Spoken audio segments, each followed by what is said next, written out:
And I'm back after a couple of weeks hiatus for another live stream. And hopefully you guys haven't forgotten about me and somebody will log on. So I think we have a few watchers now. Yeah, on X, great. So I'll just jump into it, although maybe I should first start with kind of an update on what's been going on my Substack. If you guys aren't following me there, it's probably well worth it, I think. But on X, also, you may not be aware of my entire timeline because when I post something, it doesn't always reach everyone who follows me, as you're probably aware already. So recently I've been posting about vitamin D, and I'm working on a longer Substack article about it because vitamin D is very, very interesting, and I think that everyone probably has it somewhat wrong. To kind of set the stage here, about 100 and maybe 20 years ago now, or maybe 100 years ago, the Rockefellers kind of disrupted mainstream and alternative medicine both. And so a lot of people know that they kind of disrupted mainstream medicine and really pushed us in the direction of pharmacotherapy, artificial medications. But not many people know that they also disrupted alternative medicine and kind of turned that on its head also. And basically what they created is what's called a Hegelian dialectic. So it's kind of like a black-white view of the world, or like a Democrat Republican, or like anything where you have like a yin and a yang. You have two opposites, supposedly, right? Actually, it's not even yin yang. It's more of what appears to be two opposites. So I don't want to get political here, but basically similar to most things in the modern age actually have become political, right? So if you ask somebody, if you believe ivermectin works for COVID, you can predict that if they say yes, they're probably conservative, and if they say no, they're probably liberal. I mean, obviously there's going to be some overlap, but any topic of contention usually is going to split, and liberals and conservatives, or whatever the political breakdowns are in whatever country you're in, which is usually liberal and conservative, they're going to have like opposing views. And whatever you ask them about, whether it's, any topic, not even just political topics, but like things related to medicine, because everything has become politicized. And so what this does is it creates like polarization, two polar opposites, and people think that that's the entire world, right? That everything is either this or that, right? Either black or white. And it misses that there could be something completely orthogonal to the mainstream narratives and the alternative narratives, right? They could both be wrong. They could both be completely off base. And what's especially concerning is when, if you scratch beneath the surface and really dig deeper into both viewpoints, what you may realize is that they're very similar. And so with mainstream and alternative medicine, the basic underlying belief system is that there's something wrong with your body and it needs to be fixed, right? So whether it's big pharma or big vitamin, you need to take something that's unnatural, right? It's not that they're telling you to go and eat some food. They're saying you got to take this supplement that we designed for you, that we refined, this vitamin that we extracted from food and synthesized, or basically we took it out of its natural context. Sorry, there's. You guys let me know if you can still hear me or if I need to move somewhere. Anis, is it possible to hear me with this noise in the background? Should I keep talking, or do I need to move?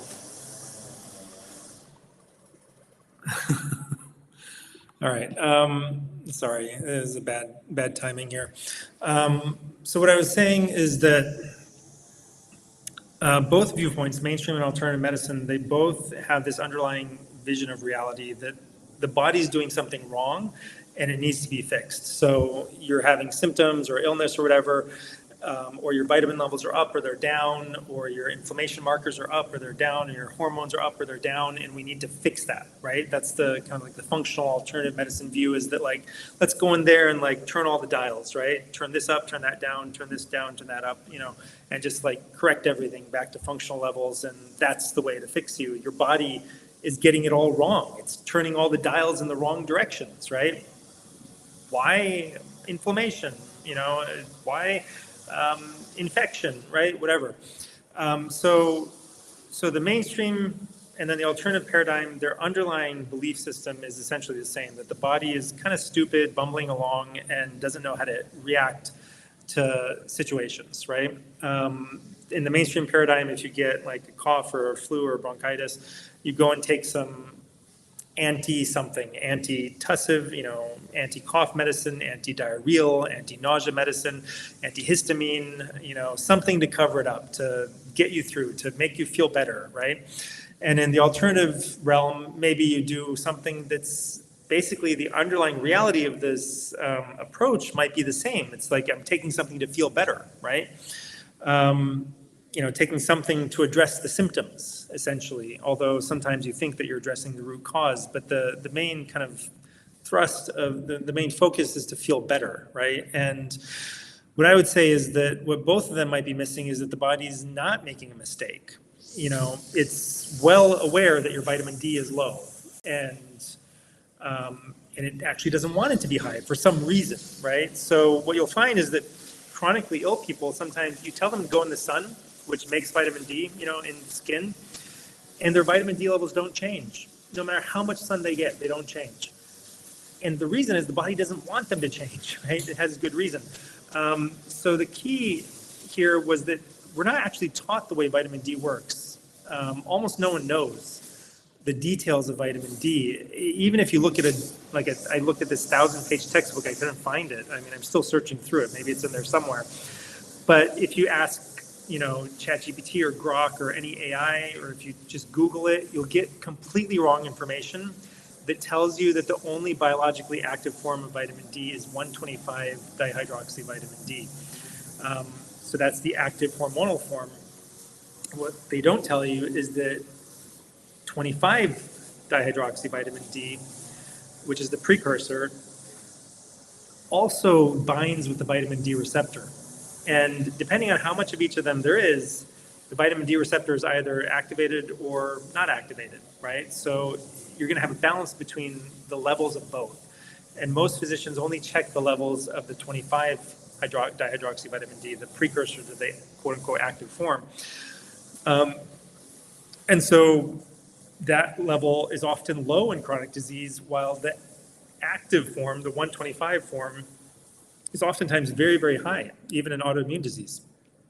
And the body wants it that way. So the 125 has a pro-inflammatory effect. And the reason your body is trying to create inflammation is because there's a reason to be inflamed, right? So it's just like if a city or a country was infiltrated by enemy agents, in order to get them out, in order to root them out, you're going to have to cause some disruption.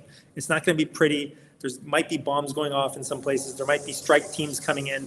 It's going to create debris. It's going to create destruction. You're going to have to rebuild. The people in the cities that are affected aren't going to be happy about the situation. But it's better than letting those people multiply within your society, because eventually it's going to get so bad that they'll overthrow you, right? They'll kill that society off. And that's the situation in your body. Again, I'm sorry for this. Maybe I need to move. Anis, can you tell me if, oh, there is no noise. Okay. You don't hear any noise right now in the background? There's this person cutting the grass right outside my window. You can't hear that? I mean, if it's not too loud, then I'll just keep going. But if it's so loud that you can't understand me,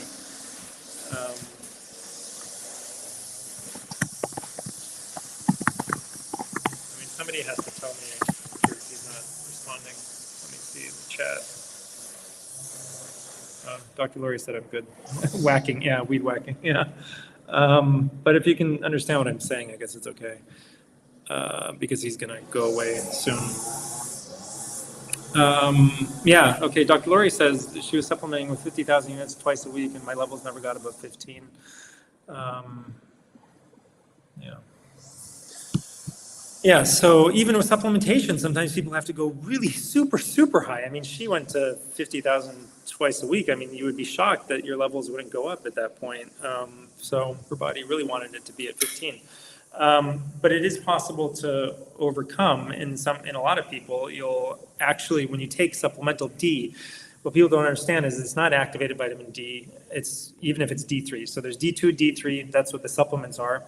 D2 is mostly found in like mushrooms and plants and D3s and animals and fish, but that has to be activated in the body.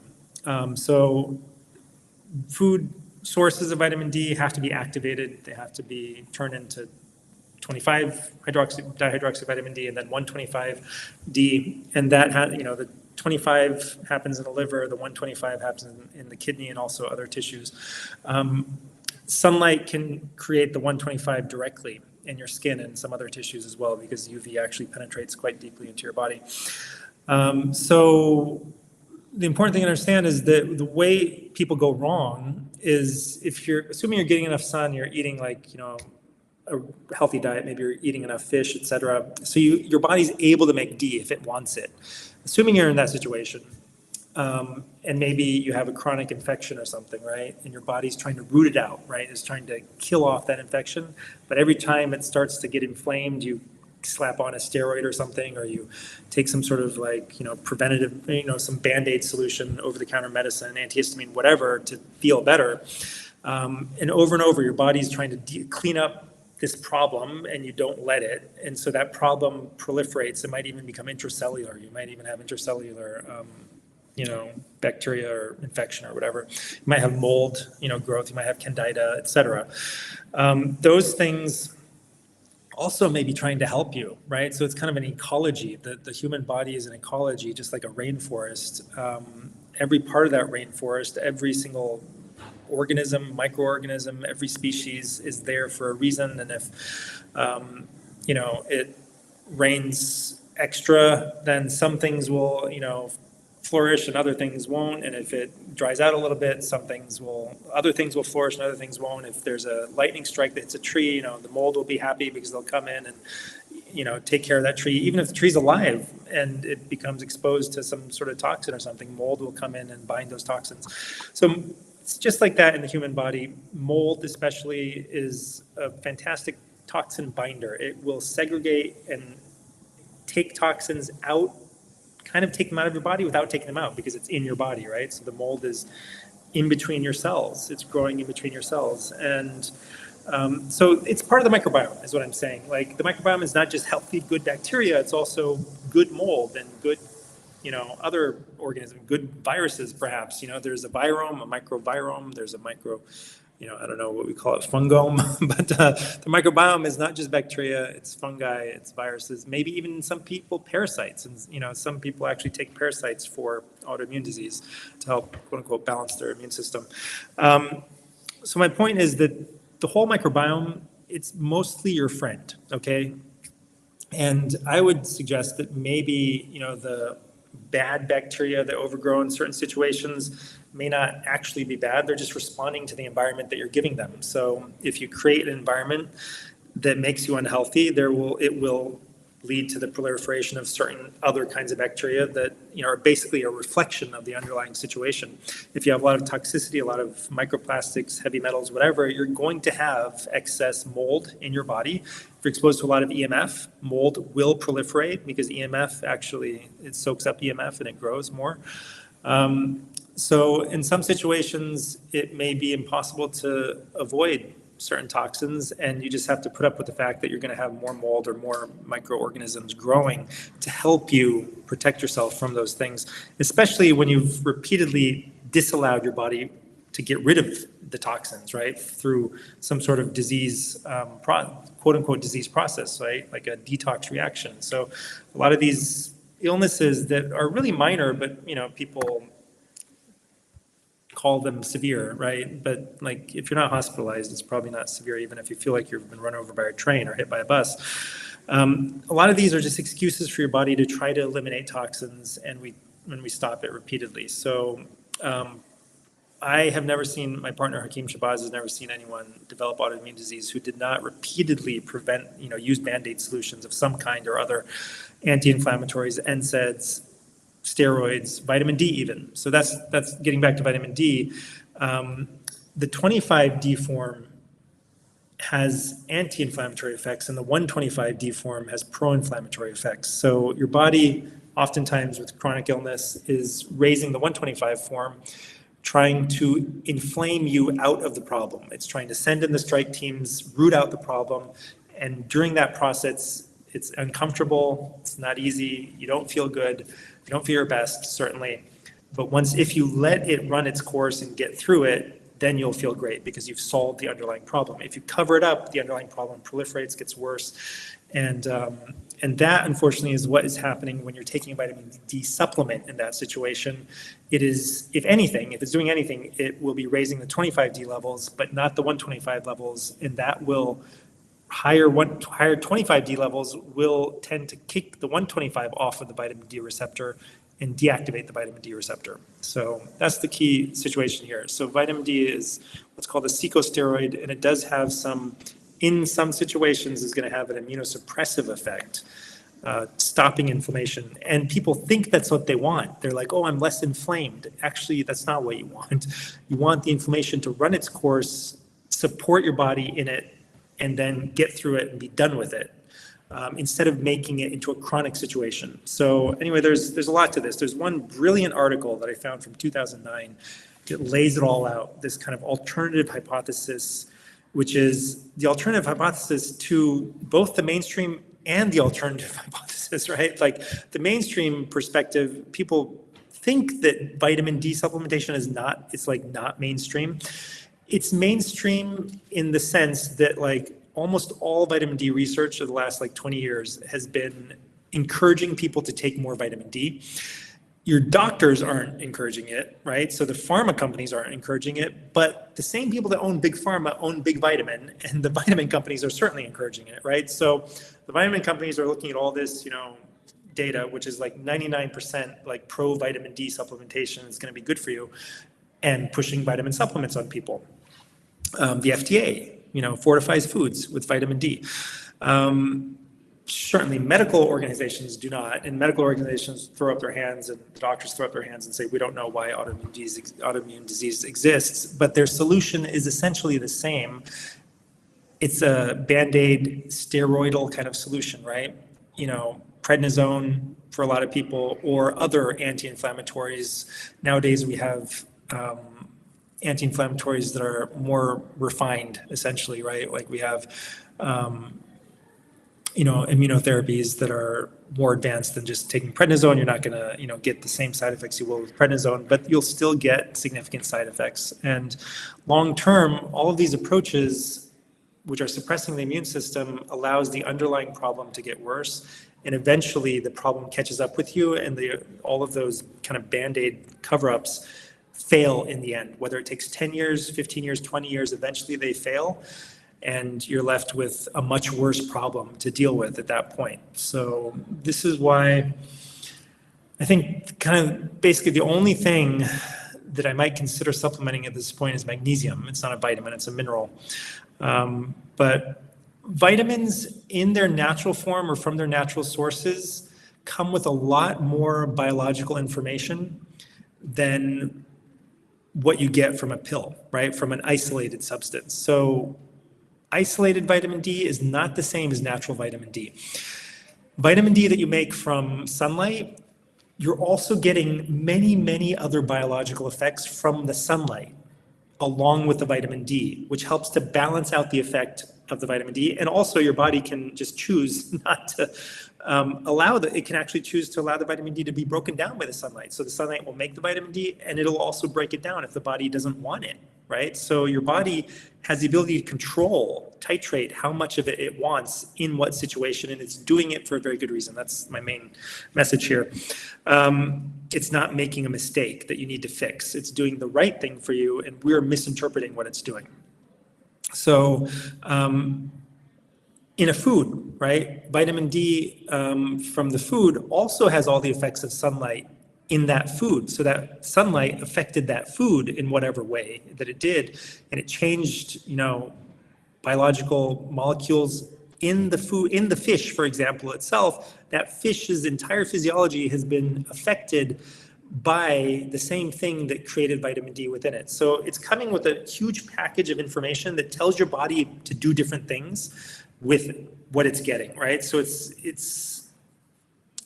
and if you just take one piece of that information, you just take the vitamin D out of the fish or you synthesize it yourself and take the vitamin D and call it the sunshine vitamin. It's not, right? The sunshine vitamin is actually the fish itself, right? It's got the vitamin D plus every other bit of information that's coming from sunlight, either directly or indirectly through the food chain. Because really, all the food chain starts with the sun. Okay, that's where all the energy in the food chain begins. And then, and what people don't understand is that even if you've got something that eats something within the food chain, it also may be affected directly by the sun, like we are. We're actually energized by sunlight itself. The water in our body becomes energized. The kind of the structured water becomes energized by sunlight exposure. Our blood becomes energized by it. Our mitochondria become energized by it.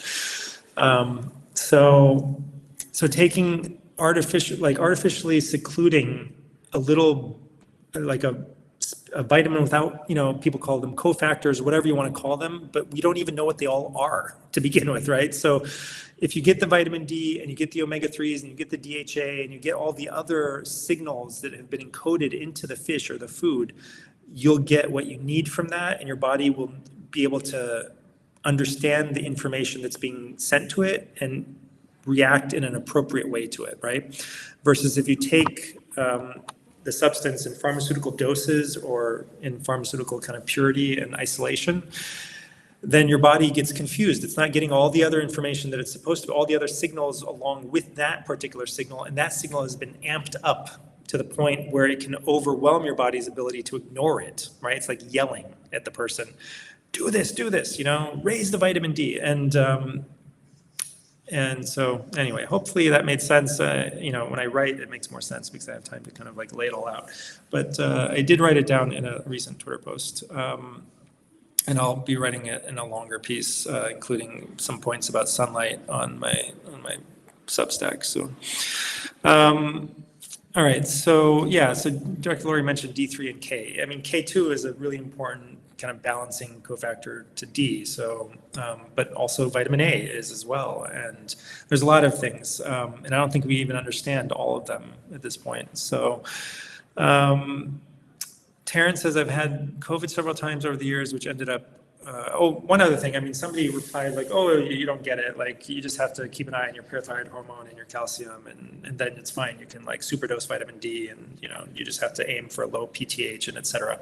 I understand all of that. That's not, I still don't buy it, right? I still think that the basic, fundamentally flawed belief system which ties together both mainstream and alternative medicine is that the body's doing something wrong and we need to fix it and correct it. Whereas I would suggest that the body's not doing anything wrong. It's almost never doing something wrong. Maybe you could say there's an exception with cancer because the cancer cells have just gone crazy. But even with cancer, it's oftentimes your body tries to seal it off. It tries its best, and we often go and puncture it with a biopsy or something and let it out. And there's a lot of toxins tied up inside that cancer. So cancer is it's a serious issue, and the cancer is also one of these examples that's a good one, similar to chronic sinusitis or even autoimmune disease, where you think you know what the problem is, and so you want to kill the problem. You want to kill the cancer, you want to kill the fungus in the case of chronic sinusitis, or you want to kill the bacteria, perhaps in the case of autoimmune disease, if it's really a bacterial problem triggering the autoimmune disease, without understanding that the cancer is holding a lot of toxins within it, kind of, secluding them from the body. The bacteria or the mold in sinusitis are binding a lot of toxins. When you just kill that mold or the cancer, it releases a lot of toxicity into your body, and it can create worse problems or the same problem again, right? If not much worse.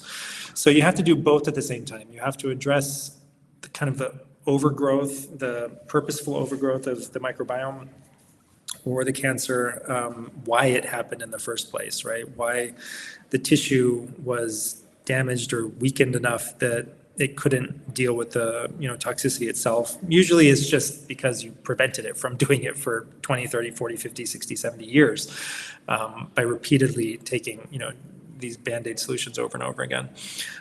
So anyway, the way out of this kind of standoff is between your immune system and the microbes and the toxins is to first address the toxicity, start to detox, and maybe at the same time, or maybe shortly after that, start to kind of cull the herd of the microbiome that is there along, or the cancer, right? So you want to stop the cancer from growing. You want to start to get it to shrink, but at the same time, eliminate all those toxins that are being released as it's shrinking.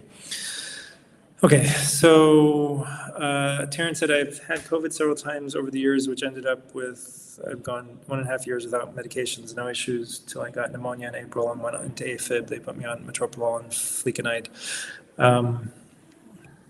Is there a way to combat the COVID issues related to AFib? So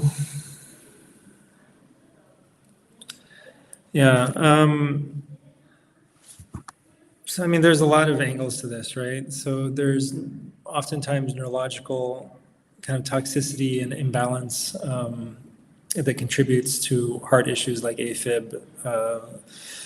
And, so I don't like treating things with Band-Aids, right? So metoprolol, flecainide, these are Band-Aids. These are forcing your heart to not do what it kind of is being triggered to do, right? Forcing the AFib to stop instead of addressing the reason that it's there. So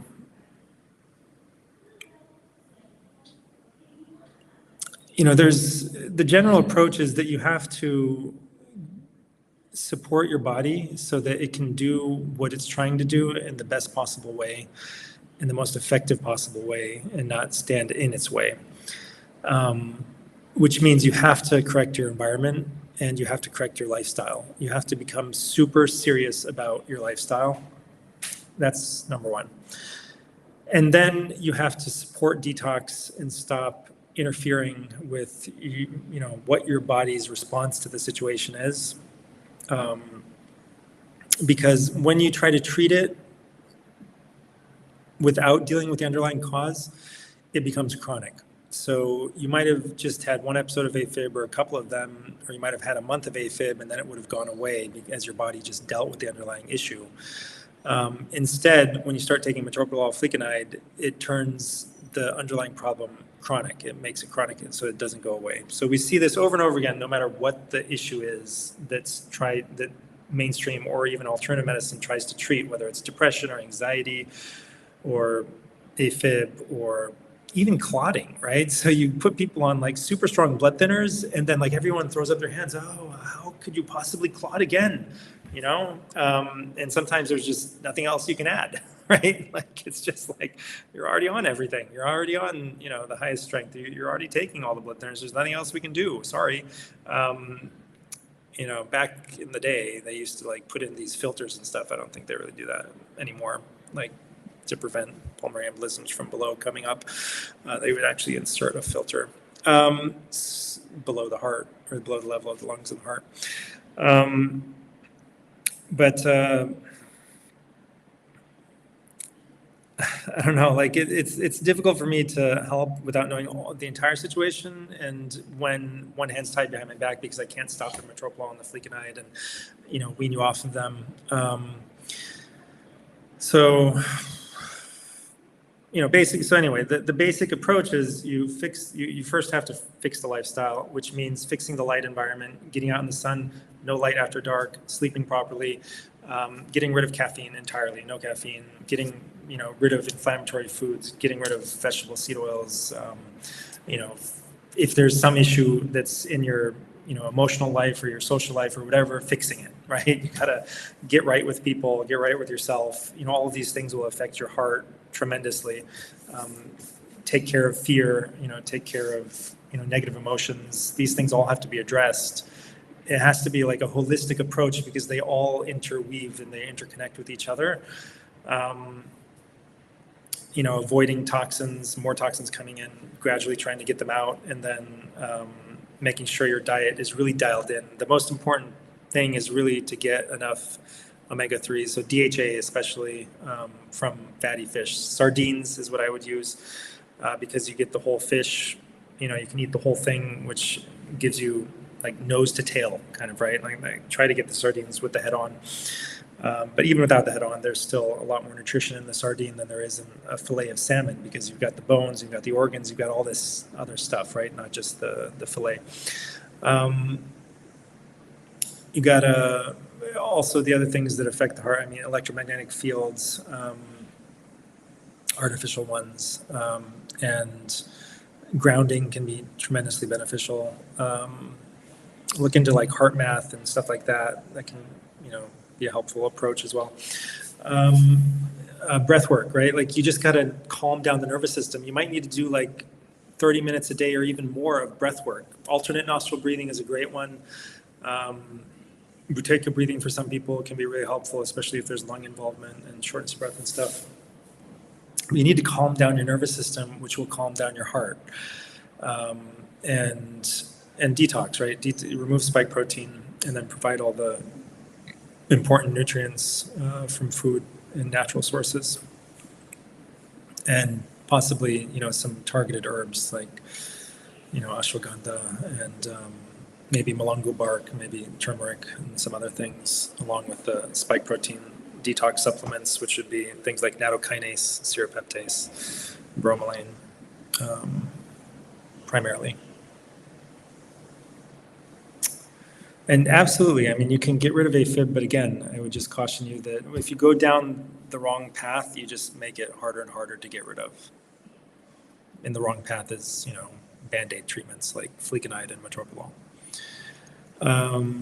Please write, Nooni says, please write more about the testing people need for proper diagnosis for bioweapon injury. Honestly, it's like almost never necessary to do a test because you already know that you have it. But if you don't know, if there's no signs that you have it, then the testing you could consider would be microclot testing. And there's no perfect test, unfortunately. So microclots can be caused by other things. And the microclot test that we have, it's highly suspicious for bioweapon injury if it's above like 2.5 to 2.5, if it's at the higher ranges. But at the lower ranges, it could be due to some other chronic inflammation and not the biotoxin injury. And there's no way to distinguish the two, unfortunately. One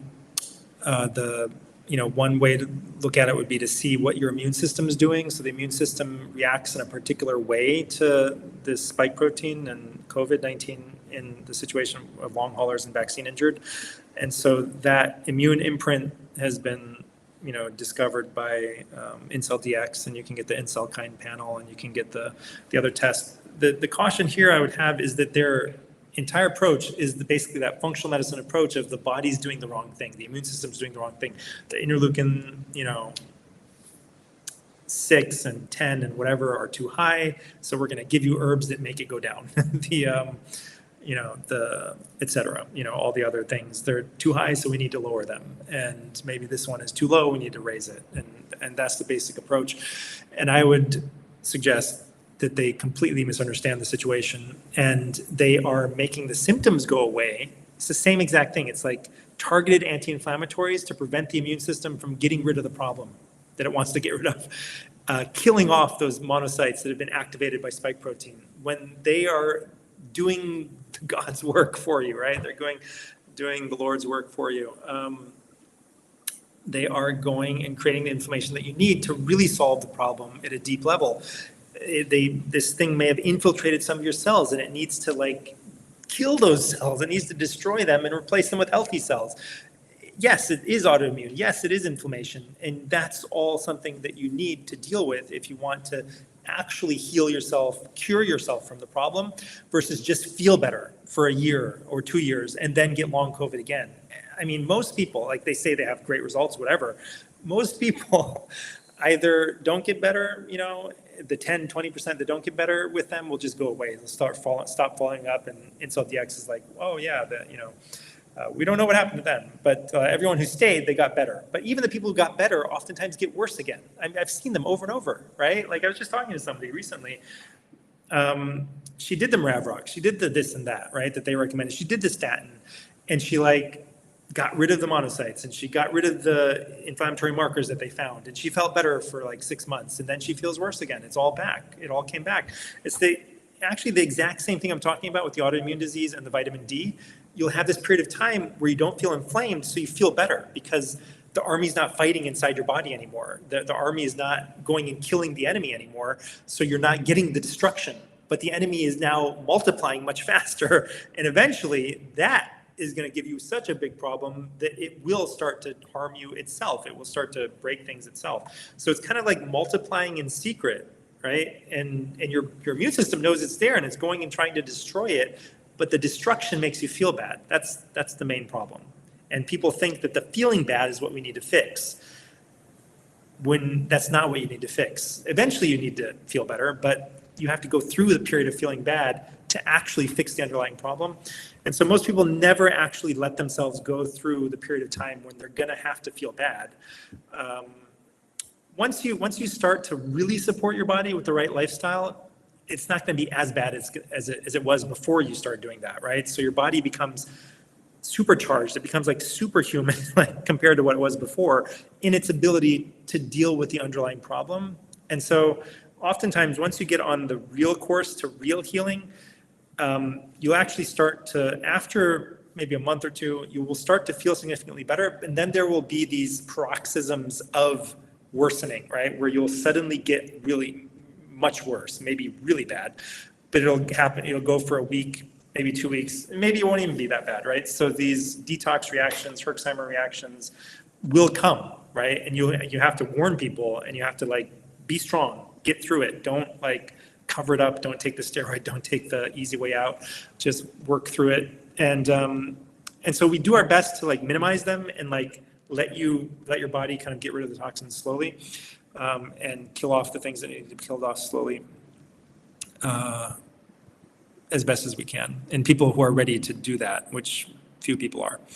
Alan Paul, would you say doctors are in it more to help people or for the money? It seems like lunacy for, say, a carpenter who builds an office for doctors to earn $30 an hour, but doctors who say they want to help people to charge $500 to $1,000 an hour or 75 minutes to sign a prescription pad. Am I the crazy one? Yeah, I mean, everyone's in it for the money, I would say,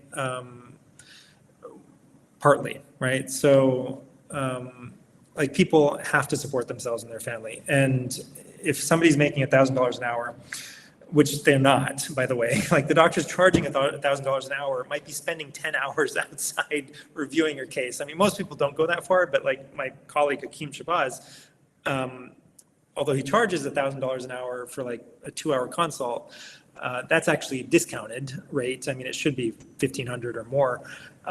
But sometimes he literally will spend 10 hours outside the consult, meditating on it, thinking about it, and like actually going and doing new research on it, right?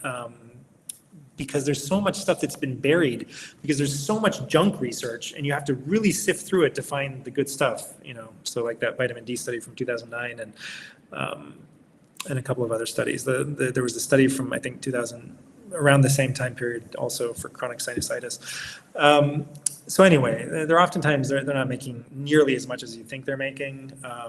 Similar to a plumber, you know, they charge you a lot for their job, but you don't see everything else going on in the background, right? So anyway, but they make okay money. The other problem is that most of them have really huge bills, right? So they've gotten used to a certain lifestyle, they have to pay their bills, they also have to pay off their debt, you know, their loans and all that stuff. So I don't want to spend too much time on this, but people pay what the market will allow, or they make what the market will allow. And also the other reason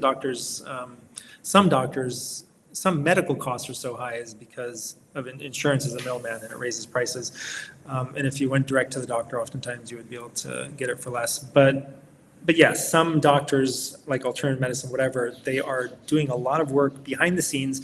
Even regular doctors who are working with insurance, actually most of their work is spent outside of the room with you. So they might spend 5 minutes with you and 20 minutes outside doing all this like busy work and clicking things and fixing the EMR and like documenting and, you know, in exhaustive detail, and, you know, just clicking, you know, there's all these pop-ups on the computer that they have to get through, and it's just, you know, it's hard to explain, but it really takes up a lot of time for people. So yes, I think everyone is in it partly to make money, obviously. And the money will always skew people's, it has an effect. It biases people, right? So if you can make a lot of money doing something, you'll convince yourself that that's a good thing to do. And this is just human nature. And the smarter you are, the better you are at doing it, but everyone can do it. Everyone does it, right? So everyone does it quite well. So everyone is completely convinced that they're the hero, right? And they're doing the right thing, even if it's obvious that they're not to somebody on the outside. But they'll have some way of rationalizing it. Carpenters don't make $30 an hour. Not anymore. So I don't think so. Maybe 10 years ago, maybe 20 years ago. But okay. So some people are certainly in it to help people. Hakeem Shabazz absolutely definitely is. He didn't take any payment for like the first 5 years from anyone. He just dealt with people, mostly people who were in third world countries, and sometimes he actually paid for their actual treatments. He would send them the herbs or whatever he asked them, or buy the juicer for them to use or whatever. So he didn't want to take payment for a long time, but he now he went through all of his savings. He had some savings from a prior life as an engineer, and still he'll discount it to I think he'll discount it as low as like $300. But people have to be willing to pay something, because you can almost anyone in the United States can scrounge together $300 for a consult and $100 a month for herbs and stuff, and change their diet and follow his protocol and get better if they really want to. If they refuse to scrounge together $300 for the consult minimum, right? Like usually, like if somebody says I can't afford $1,000, usually he'll ask them, like usually the floor will be 300, but in some cases he'll do it. Sometimes he does it for free still, on our website. But in the third world, he still does everything for free. So most of his time is taken up by patients who are, calling, his phone is off the hook all the time, or they're constantly calling him or texting him or whatever, and he's extremely busy with dealing with the free patients in the third world. So in the third world, still he doesn't take payment, and he refuses it, and he doesn't even mention it, because he doesn't want people to feel embarrassed that they can't afford it. But in the first world, for first world patients, he'll usually set a floor around $300 for it. Again, sometimes it even goes over 2 hours, and then he spends hours outside the consult. So it's like his hourly rate, I don't even want to think of what it actually is in a lot of cases, even when he gets paid the asking price, is pretty low. So anyway, hopefully that gives you some insight into what's going on behind the scenes. But yeah, people, my point that I didn't finish, or maybe I just want to rehash it or just drive it home more strongly, is that people don't value something that they get for free, at least in the first world, right? In first world countries. In third world countries, they still do value it, and they'll take the direction, and they'll do the thing that you tell them to do. But in America and in the West in general, if I spend 2 hours with somebody, and I've done this actually with people who could have afforded to pay me something and could afford to do whatever I told them to do. They could afford to buy whatever they needed to, and they certainly could have afforded to pay me something. I did it for free. I don't think any of them have actually done everything that I told them to do. Whereas people who pay something for a significant price, they're much more likely to respect what was told to them and actually do it. So in some cases, people are so selfless that they actually charge you for your own benefit, not because they want your money. Okay, I've seen this too from people like Hakeem Shabazz, himself and others like him. They could do it for free, yet they charge you for your own benefit because you're not going to benefit unless they do charge you. So, some people will go and pay $20,000, $30,000 for something, and it doesn't work. you can pay Hakeem Shabazz $1,000 for a consult and then $100 or $200 a month for 6 months, and he'll heal you completely. Okay, it's well worth it. So hopefully that's clear. God's daughter, my vitamin D25 count is 80. Is that too high? I can't tell you, right? So it all depends on the situation. If you're, depends on where you live, depends, and 25 hydroxy vitamin D or 125 hydroxy vitamin D, so you want to check both. And it's more expensive to check the active form than it is the inactive form.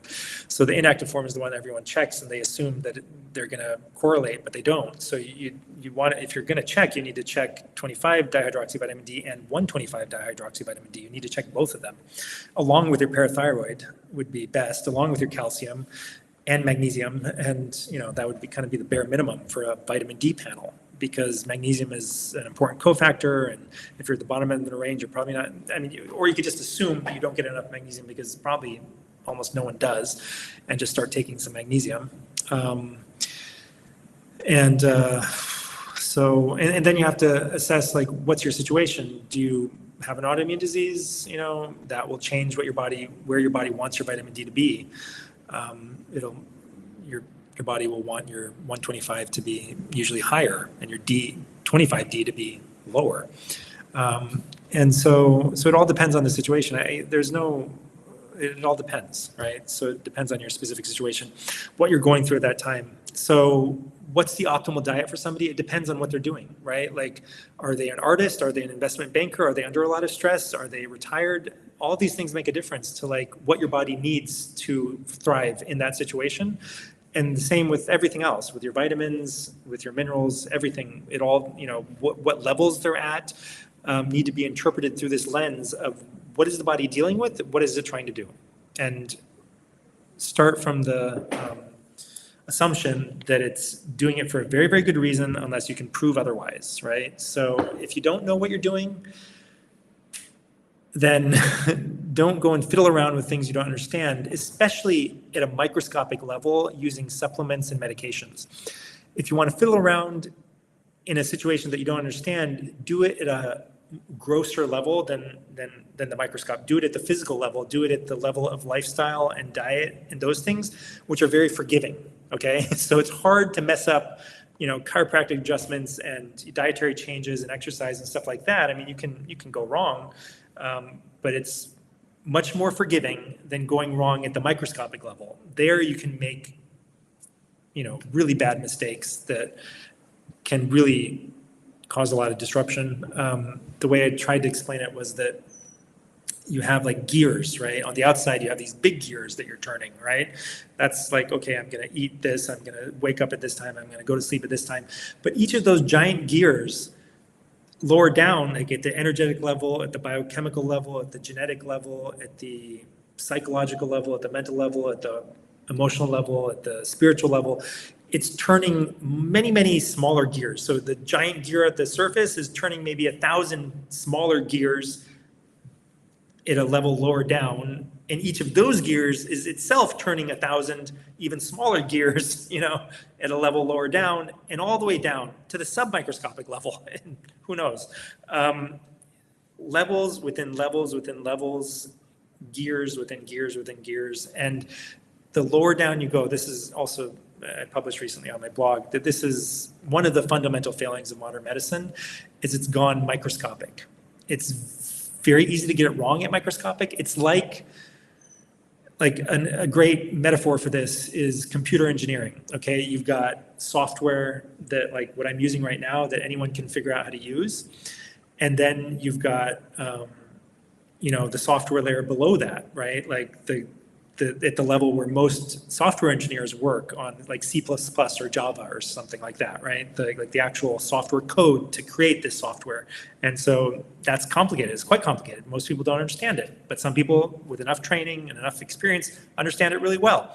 And then there's a layer below that. And then there's a layer below that. And it gets more and more complicated and difficult to understand the lower you go. So there's another software layer, I forget what it's called, the compiler layer or something, and then there's the machine code layer, which is just zeros and ones.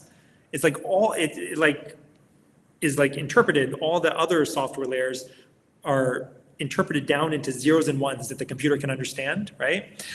And then there's a layer even below that, which is the hardware and the electrons flying around inside the silicon. No one works at that level, okay? But imagine you could create like a microscopic machine that went in there and moved the electrons around for you. I mean, it's basically what the hardware does.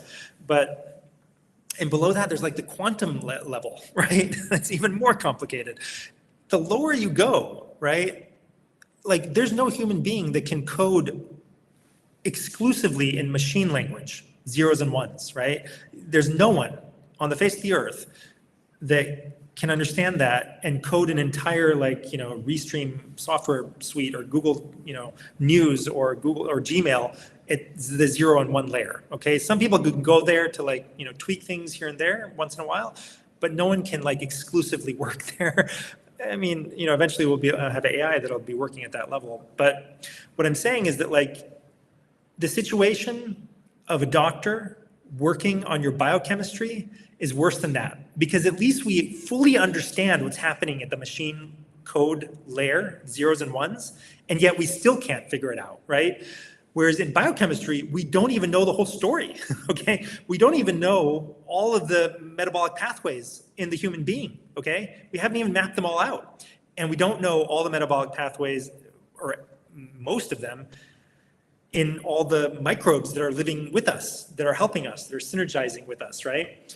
And we don't understand all the genes. We don't understand the bioenergetics. We don't understand the energetics. We don't understand the effect of the sun. We don't understand the effect of grounding. We don't understand the quantum effects. And so we're at this extremely complicated layer that we do not fully understand. And everyone will tell you that we don't fully understand it. And we're in there like screwing around with things, basically, all right? It's like, again, it's like worse than a software engineer trying to create an entire piece, you know, trying to debug software just at the layer of like machine language, zeros and ones. It's worse than that, okay? That is already impossible. This is beyond impossible because we don't even have it all mapped out yet. We don't even know everything is going on. So it's like taking a 5-year-old who wants to be an engineer when they grow up and letting them like tinker around inside your spaceship before you take off for the moon tomorrow.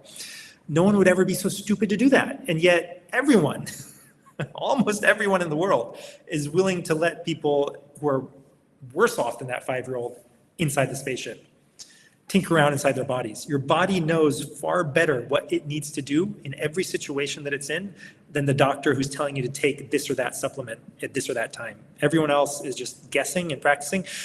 So traditional ancient medical systems, they didn't go there, okay? Because it's impossible. You can't go there. You can't figure it out, all right? You don't know what you're doing at that level.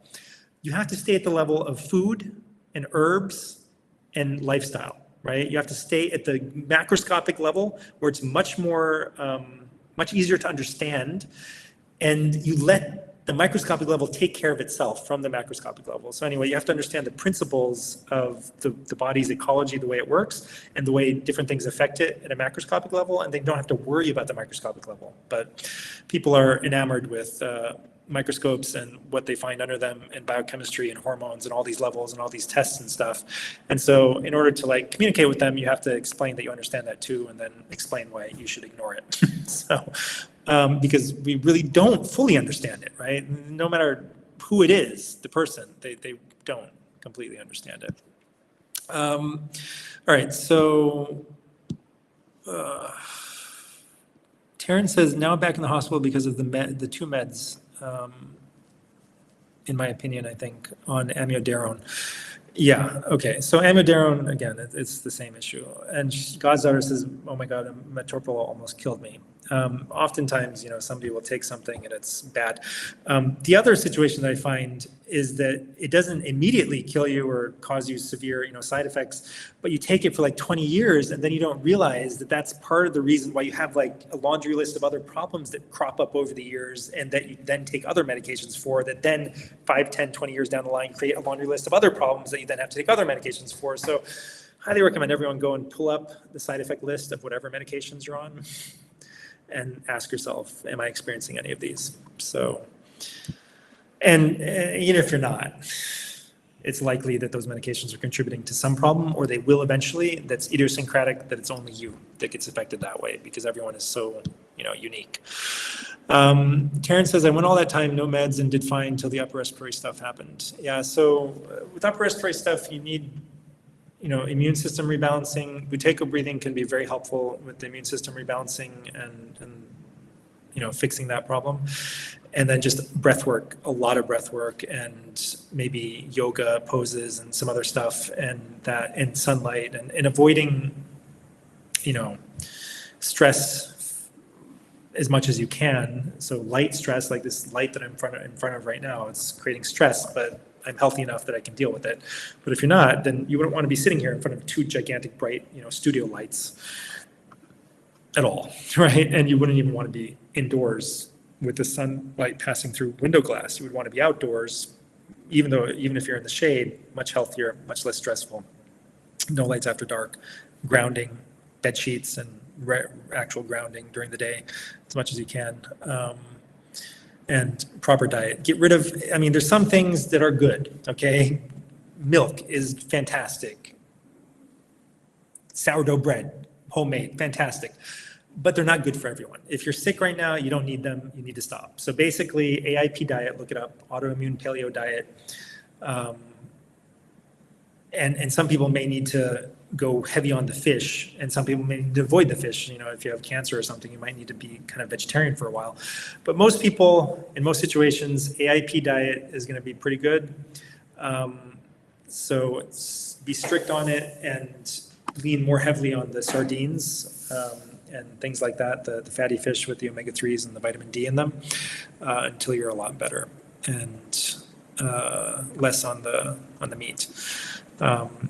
And way less on the chicken. So, but from the red meat, get some raw liver, some raw egg, in the morning, a small amount of raw liver, like 50 grams, small little chunk, like an small ice cube size, can be really great for initially helping people get back on the saddle. Andy says, I had lab results done that showed high levels of different mold. I lived in an apartment 4 years back with black mold in the air. What's the best way to detox? Currently going to the sauna and red light via tanning bed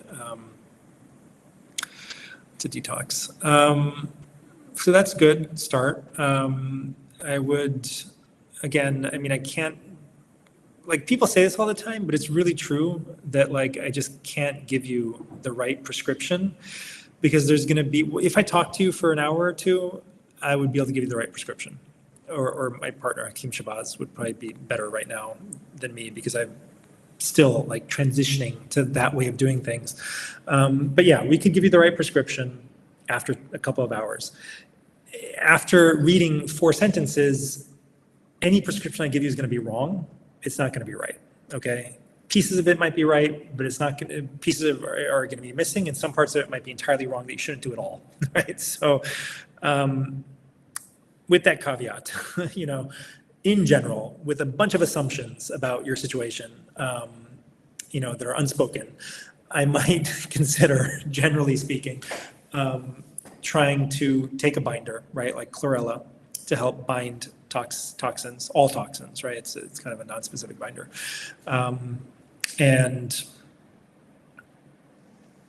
Okay, before that even, clean up your diet, clean up your lifestyle, be super strict about it, okay? That's the base. If you don't have that, the other stuff is not gonna really work, all right? So you gotta dial that in and understand that that is the foundation. It's the most important part of it. You can never cheat on the diet, okay, until you're completely healed, at all. So super strict on the diet, low carb, no starches, absolutely nothing sweet, AIP. Number 2, detox binder, like chlorella, to start with. Number 3, be super patient, okay? Give it the time that it needs to work. Don't rush it. Once you've done that for a little while, then you add in chlorine dioxide, okay? And again, go slow, go really slow. Don't overdo it, because you can get super sick if you overdo it. And along the way, there might be a lot of other stuff that you should do, like the detox cream around the neck, and other things. And then there might be a number of other things that might be really important for you, but I just don't know because I don't know who you are and, you know, all the details about your life up to this point. But there's usually something emotional, psychological, spiritual, I don't know, social, psychosocial, whatever, at a very deep level that's contributing to your disease process that also is of the utmost importance in deep healing. And again, it's like foundational, okay? It's even below the lifestyle foundation. It's like the true bedrock foundation that you have to get right if you want deep success later on and if you want to really get it right in the long run. The starting point is not usually there though. So the starting point is usually at the physical level because again, it's much more forgiving and it's much more generic and it will set the stage for whatever that emotional work that needs to be done later. So you want to, and it'll help to fix that underlying deeper emotional, whatever, spiritual, social, whatever issue, trauma, whatever it was that initially set the ball rolling towards the disease.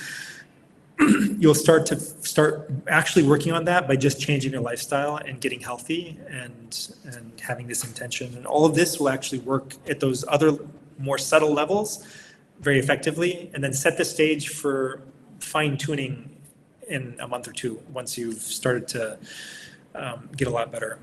So that kind of stuff requires somebody like Hakim Shabazz who is very intuitive and understands the soul and its problems and trauma and, you know, the real way out of those things rather than like, you know, kind of the pop sci kind of psychology kind of stuff.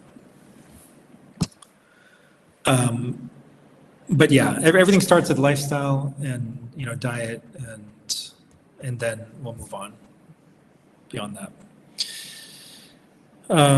So that's kind of a general overview. But then, you know, depending on what happens later on, you might need to put up with some severe detox reactions and just push through it.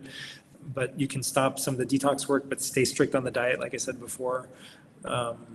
And if you have the right guidance from somebody like Hakim Shabazz, you can go all the way within a few months. And if you don't, it could take years and you end up right back where you started. So the other thing that I should say is that medicine is going to be bitter, okay? And the reason is that medicine puts you back into balance and everyone likes where they are. They have an inherent love for themselves, even if they're off balance. And there will be psychological, emotional, social, lifestyle factors that are way out of whack.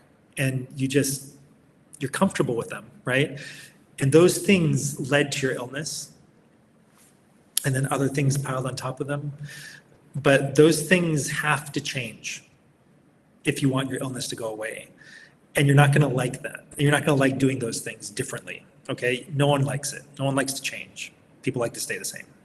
They want this like magic wand to be waved where the effects disappear without addressing the causes, okay?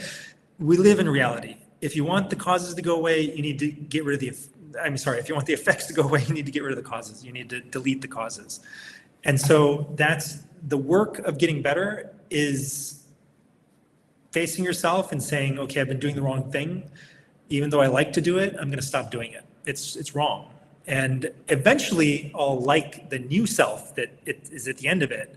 And I will like my new self and all the new things that I do, right? But there's going to be this phase where I don't like it at all, especially in the beginning. It's going to be really hard because no one likes to change. And so, so that's the reason medicine is bitter and real medicine is bitter. Real medicine is not going to be something you want to do. And so to give an example of this, there's some people, a lot of people who don't exercise at all. And yet there are some people who exercise a ton. When these two types of people get sick, the person who's exercising a ton usually needs to stop exercising. And the person who doesn't exercise at all usually needs to start exercising. Neither one wants to do that, right?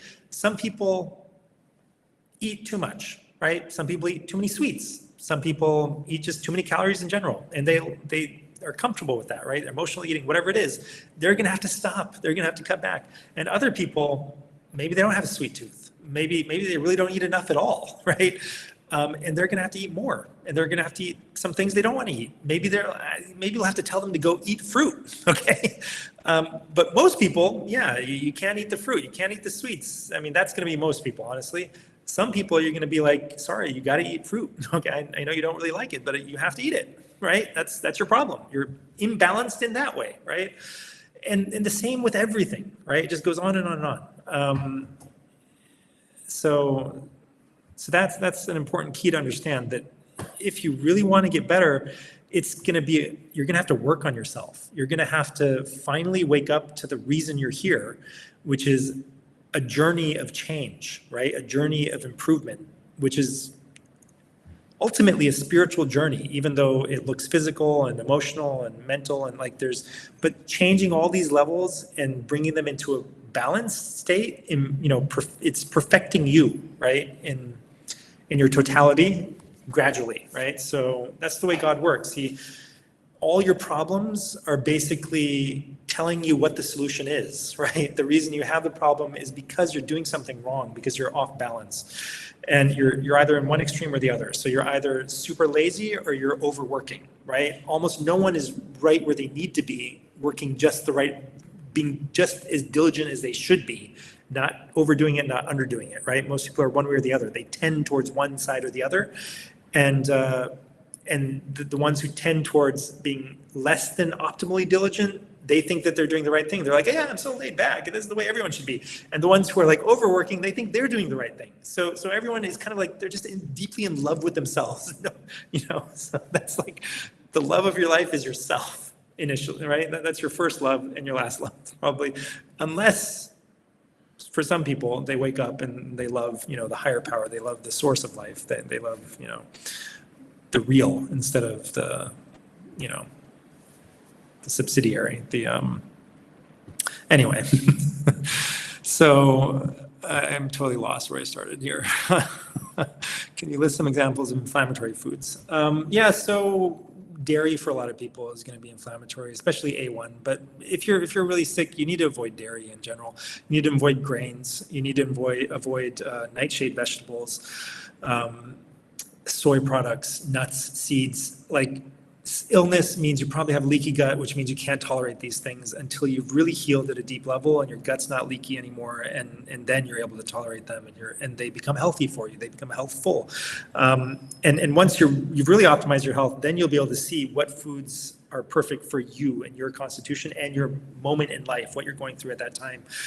Before that, you really may not know. You may not be able to tell much difference between different foods. So avoid the grains, avoid the dairy, avoid eggs.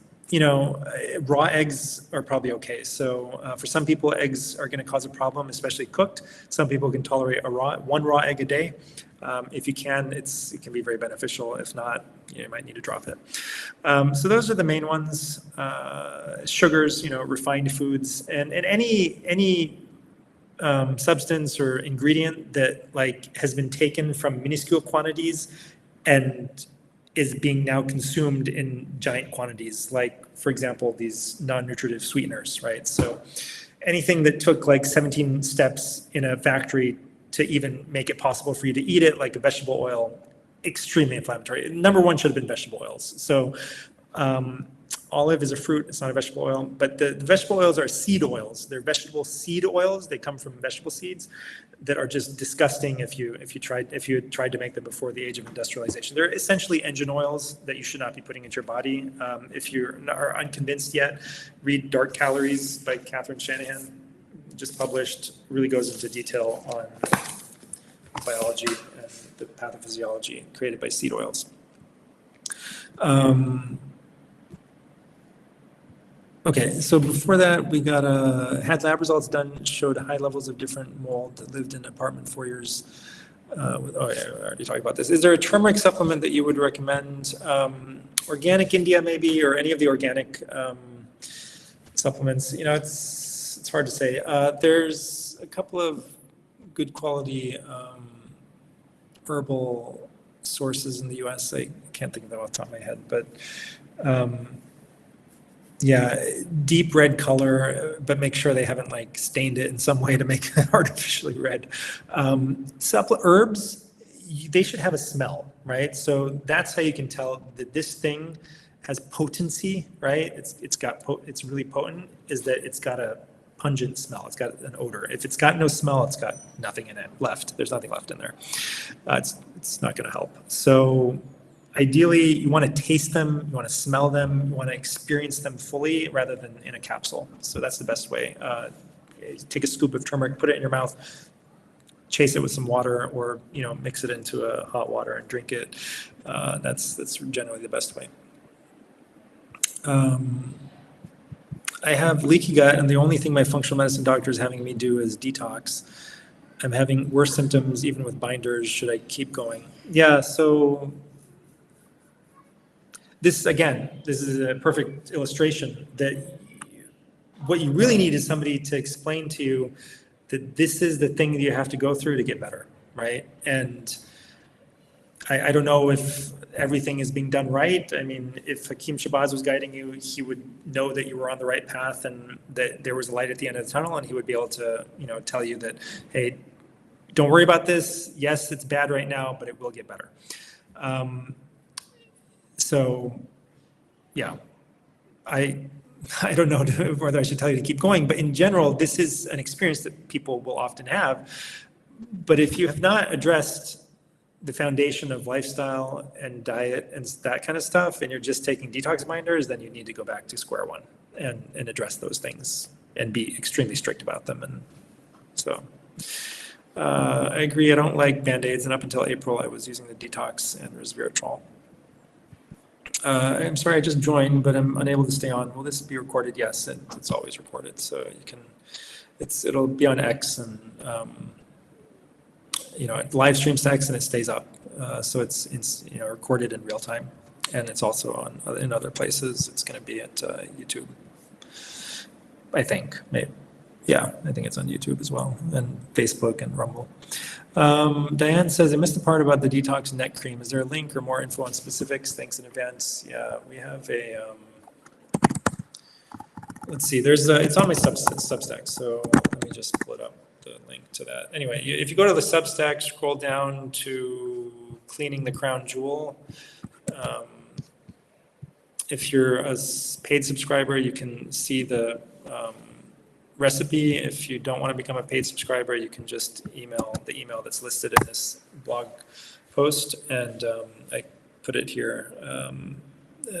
Hopefully it shows up on X. I don't know if it does or not, but I'm trying to put it in the chat. So maybe Anis, you can add it to the chats directly at every location that we're live streaming at. But it's basically blog.mygotodoc.com/p/cleaning-the-crown-jewel. But just go to blog.mygotodoc.com, scroll down a little bit, and you'll see cleaning the crown jewel, and it goes into all the details of all the ingredients. But then the actual recipe is behind the paywall. If you don't want to pay, you can just email us at the email that's listed inside the blog post. I think it's community@mygotodoc.com, and you can ask for the recipe. Very, very effective, incredibly effective. But the whole explanation of how it works is in there. I'm in quite a bit of intermittent pain from driving a stick shift car, I believe. The pain is in my left groin. What type of doctor would be best to help me with this? Maybe sports medicine? Probably not sports medicine. I doubt it. Maybe some sort of body worker, So I don't know why a stick shift car would give you pain, honestly. There's something else going on here, right? Like if you were generally in a good state, then you should be able to drive stick shift without feeling pain. So it might be exacerbating a problem, but there's a deeper problem, is my point. There's something deeper than driving the stick shift car, which shouldn't be causing pain. So some sort of body worker, maybe chiropractic, although they don't always aren't always able to help with everything, but it's a place to start. But acupuncture also can be really, really effective at removing blockages, rebalancing things that are off, and helping. But maybe you just need like a deep tissue massage every week or something. And but there might be some sort of, you need to see some sort of bodywork specialist. And there's a bunch of them. There's a bunch of different modalities of different people who work with, I forget the names of some of them, but you got to try different ones because some are better than others. And some, you go to them and they fix you in like 3 visits, and others you go to them and nothing happens and you're like, yeah, maybe I need to go somewhere else. It might be related to posture, and there could be a lot of things that are issues, but there's oftentimes some deeper problem. And sometimes it's just going to be truly like a psychological issue. So what's called tension myositis syndrome. And that it might be some stress that's manifesting as pain in the left groin. And, but it manifests as like, it becomes physical, right? So I'm not saying that doesn't exist, but it's like actual, like decreased oxygenation of a specific muscle and perhaps a spasm of a muscle. So you can look up tension myositis syndrome, and mind-body medicine might be the best thing to start with, but it's impossible to convince people of that. So I would say that 99 times out of 100, it's going to be mind-body work that's going to fix that problem if there's no clear reason for it to have come. You can also create a hack to make it feel better with other ways, or placebo effects with body work or with adjustments or whatever. And certainly you can go and get an injection, which will just be a Band-Aid, which will not be a good thing to do. So I should probably buy a new car, but I've driven it for years without the problem. I'm just older now. Yeah, I really don't think it's the car itself, but I mean, it's possible that you have that you need to do some physical therapy. Maybe you need to. That's the thing you're going to get from most doctors that you go to. Even if you go to like sports medicine, they'll be like, yeah, there's probably this or that muscle is weak. You need to go strengthen it. Maybe it's possible. So it takes some work. It takes some effort to do that. Yeah. Physical medicine and rehab doctor. Yeah, would be a good place. Yep. So. Yeah, it's just, again, like some are better than others. And these kind of specialties all depend on the person. Some people are fantastic and they'll zero in on the problem right away and give you the perfect exercises to do and it'll fix it. And other people don't really know what they're talking about. So you have to go to somebody with some good reviews or somebody that worked for somebody else. And it's just important to understand that there's some things that are standardized like aspirin, and there's other things that are practitioner specific like physical rehab. So I think we've gone a little bit over an hour. We did have a bunch of questions that I hadn't gotten to that were submitted before. So maybe we'll do a couple of those. Linnell said, do you guide those injured by the vaccines to a recommended natural detox? Yeah. Again, like the real, individualized protocol really depends on talking to the person. But, a good place to start would be Spike Detox at my go-to stack. So mygotostack.com, the Spike Buster supplement there has things that you need. But you should also combine it with the immunity herbals that has curcumin, nigella sativa, and dandelion. Tracy says, can us vax-injured patients that had an MCAS reaction fully recover in time, or will we need to manage symptoms for a lifetime? Yes, you can absolutely fully recover.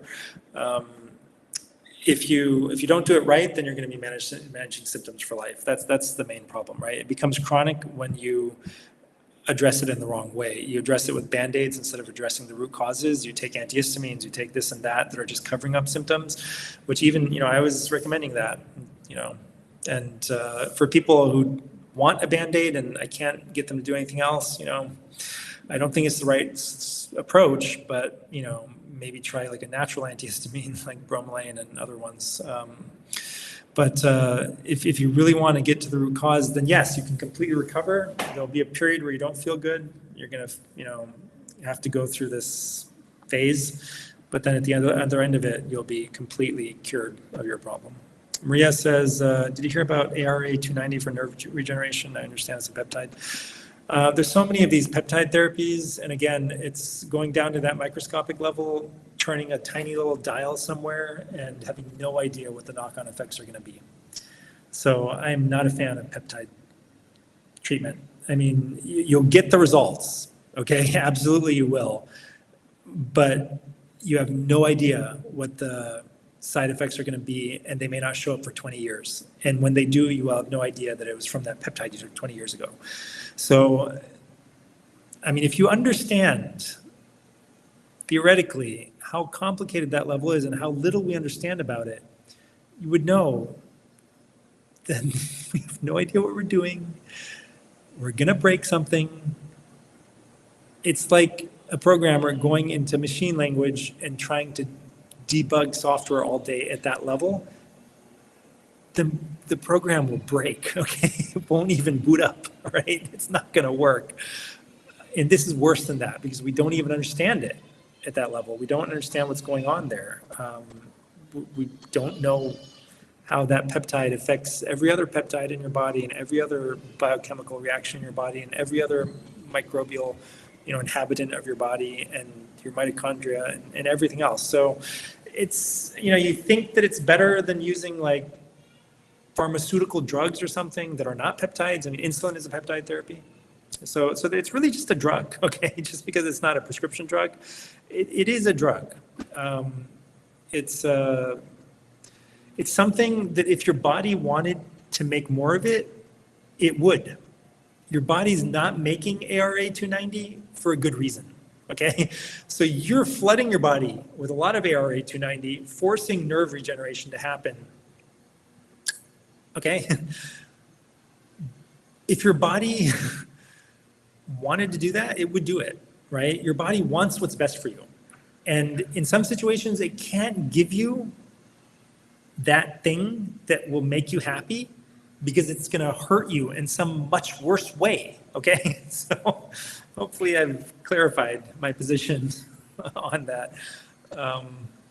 Maria says, did you hear, oh yeah, the same one. Joshua, have you had any success with the use of hyperbaric oxygen to treat neurological long COVID? Yes, absolutely. I don't think it needs to be hyperbaric. Hyperbaric is probably better and faster, but again, it's kind of unnatural, so I tend to dislike unnatural things.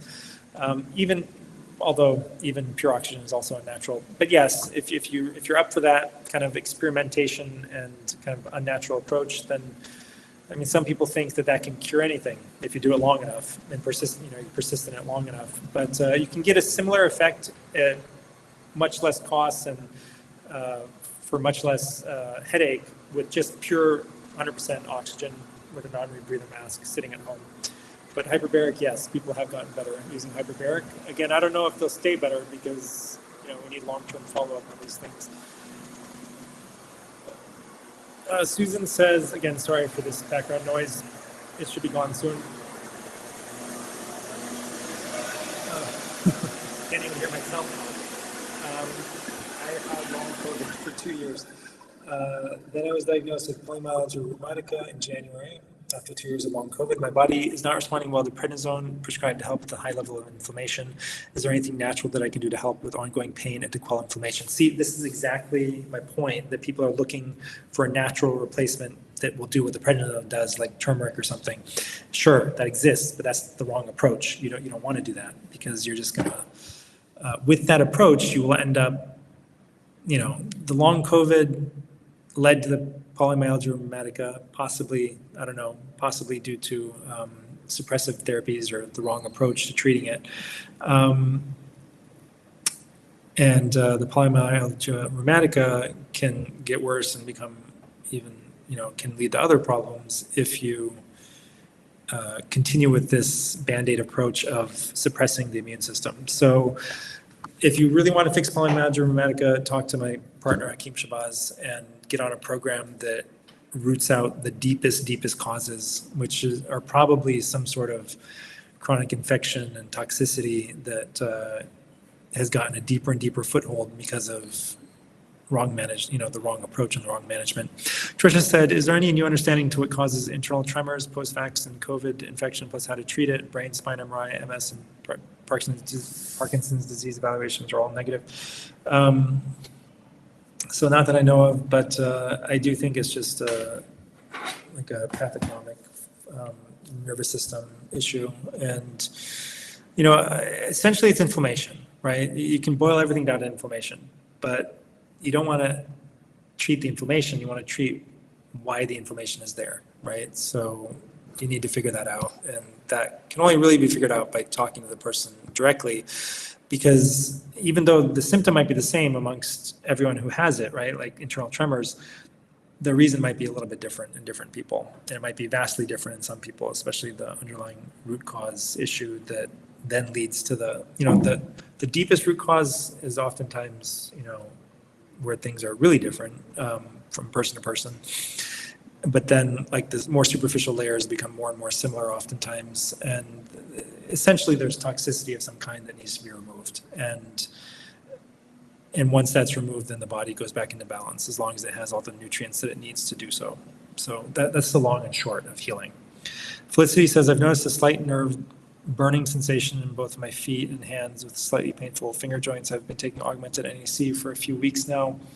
Is this side effect of Herxheimer reaction to the augmented NAC, showing that it's working? It's possible. Should I also take a biocidin GI detox binder? Ingredients are zeolite clay, charcoal, fulvic acid, apple pectin with augmented NAC. Yeah, I think that or chlorella would be something that I would want to be on, as well as the other spike protein detox supplements like nattokinase, serapeptase, and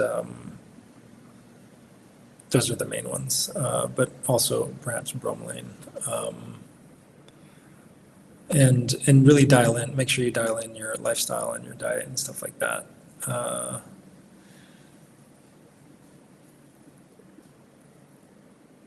But it does sound like Herxheimer. It's probably, but it can also be side effect, but I don't tend not to think so. But yeah, anyway, I'm not so hot on augmented NAC anymore, but it definitely does help some people get better. So I'm not sure. I would love to talk to you in more detail about it, but not sure what I would do in this situation. But yes, I think I would usually be adding some sort of detox binder plus the nattokinase serapeptase, and maybe EGCG possibly. Anyway, that kind of stuff is in the Spike Buster supplement in my go-to stack. Plus curcumin and dandelion nigella sativa might be good things to add too. How to improve lower kidney function even though hydrating well and on a clean anti-inflammatory diet. What are your thoughts on low-dose immunotherapy for long COVID? Yeah, I don't like immunotherapy at all anymore, just because you're interfering with your immune system, and your immune system is doing the right thing. It's trying to help you. It's trying to root out the problem. It's trying to get rid of either the spike or the virus itself, right? And some people, it's actually the virus itself that is still there. It's just hidden. It's hiding. You may test negative for it, but it's still there. So immunotherapy will just let it continue to multiply and make it worse and worse. Make it, it's not the right approach. Lower kidney function, even though hydrating well on a clean antibiotic. So it depends if it's really low. So if it's creatinine is going up or something, you should check a cystatin C, which is more specific for kidney function than creatinine. But again, this is really super specific. Are you taking creatine? That can throw things off, and you don't actually have low kidney function. So I would have to know the details and try to figure out why your kidney function has gone down, if it really has gone down in the first place. So maybe check a cystatin C for that. Chris Lumley says, my brother had multiple blood clots in his legs and had an emergency surgery. I'm confident that he's had multiple boosters. Will the spike detox blood thinners work on these potentially synthetic clots or not? Yeah, they do work. Might also consider doing, they absolutely work. So the spike detox and blood thinners will break them up, but it can take longer or shorter depending on who the person is. But I mean, in this situation, I would just get super serious. I mean, I don't know if he's willing to, because I mean, they're going to put him on blood thinners, the pharmaceutical ones, and that, again, it's kind of like the Band-Aid solution, which might make the underlying problem even worse, unfortunately. So oftentimes in those situations, people come back, even though they're on the full-strength blood thinners, they come back with more clots. It's because you're not addressing the reason the clots are happening. You're not detoxing properly. But yeah, spike buster supplement, again, I would try to dial in the diet and the lifestyle, because that's really the foundation that makes everything else work. Dial in the sunlight and the no light after dark, and grounding, maybe a grounding bed sheet, and the turmeric and the Nigella sativa dandelion, along with the nattokinase or peptase, bromelain, EGCG, and also might consider in that situation plasmapheresis or just plasma donation if they're not willing to do plasmapheresis, and possibly blood donation as well. So you need to thin things out. So really interesting. I posted something, I think, on Twitter last week about, or reposted something that maybe it was a couple of weeks ago, but there is somewhere in my timeline, there is this repost. There were these amazing studies that showed reversal of chronic disease when they diluted the blood by half, they replaced half the blood of an animal with water, with salt water, basically. And there was another one showing the benefits of, blood donation, getting down. So the optimal ferritin is somewhere between probably 80 and 18, maybe, depending on the person. So many people's ferritin is just too high, and this, the ancient leaching therapy or the bloodletting therapy is really, really super important for a lot of people, but especially people who have a blood-borne issue with a lot of clots in the blood. It's actually physically removing them, and they'll spin it out and get rid of whatever, doesn't need to be there when they reuse your blood for somebody else. But, you need to get it out of your body. So a lot of people would benefit, especially men, especially women who aren't menstruating. Those people are the ones who would benefit the most. Menstruating women probably don't need to do blood donation. They're already donating enough blood on their own every month. But people could probably check their ferritin levels and see where they're at. And some people, the improvements continue to accrue all the way down into the teens of the ferritin. But some people may not need to go that low. So I'll try to find this, actually. This would be a great article to publish. There was a great review study showing how all these different diseases got better at very, very low ferritin levels. So ferritin is a storage form of iron. Okay, everyone, thank you so much for watching. Sorry for all this noise in the background. Let me just check, actually, real quick, the live stream comments. If there's any new ones, I don't think so. Thank you, and I will see you guys next time. Probably next week is going to be nighttime, because I'm going to be traveling for 6 weeks. So I know a lot of people, double the people show up when I stream at 10 p.m. So it'll be like that for a couple of weeks. But you can always watch the recording. I do not recommend staying up until 10 p.m. I would prefer that 0 people watch at 10 p.m. when I live stream, and everyone watches it the next morning. Okay. All right. Bye-bye. All right. I'll see you guys later.